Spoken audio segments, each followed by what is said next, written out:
Let's speak now to Dr. Arif Noor, Country Director for Save the Children in Sudan. Doctor, thank you so much for joining us. I wonder if you could give us a sense of the scale of the crisis in Sudan, a country that has known famine and conflict in the past. How does this crisis compare to those previous situations? Yeah, thank you very much. I mean, imagine that almost half of the population of the country is in dire need of humanitarian assistance. And this is almost a 58% increase in the number of people who require humanitarian assistance post-conflict. So almost half of the country is facing the war. The war is raging on in almost half of the country. And most of the war is being fought in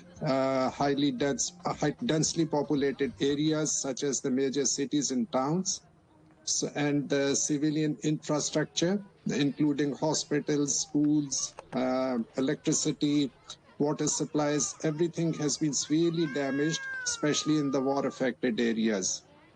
We're hearing from Paris that $2.1 billion is being pledged now to help people in Sudan, and I would imagine the countries around Sudan where many people have fled to.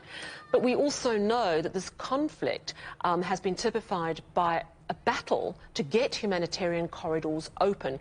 Talk to me about how that money can be used and how much hope it brings today.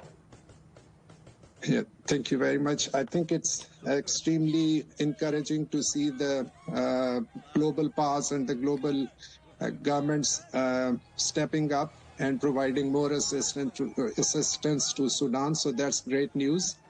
But the second challenge will be ensuring access to the people who need the assistance most. And for that, peace needs to come to the country. And we all need to work together to find locally led solutions so that peace can come to the country very soon. And access is opened so that the humanitarian supplies can reach the people who need them most. And for that, again, the international community will have to step up, work with the local stakeholders, the regional stakeholders to ensure that unfettered humanitarian access is ensured. So peace followed by an unfettered humanitarian access are key to addressing the problems of Sudan. And in addition, the donors will need to show a little bit of flexibility so that the humanitarian community is able to work directly with the first-line responders, who are in many cases are volunteers and are not formally associated with a national humanitarian organization or international humanitarian organizations. So we will need to work with the community-based groups, volunteers, to make sure that aid reaches the people who need it most. This is being called the forgotten war. Do you believe that is going to change now? We very much hope so. And frankly speaking, it was very much a forgotten war until unfortunately, the first anniversary of this war, where the world has finally stepped up. And the brave people of Sudan have mostly suffered without getting the due attention that this crisis needed.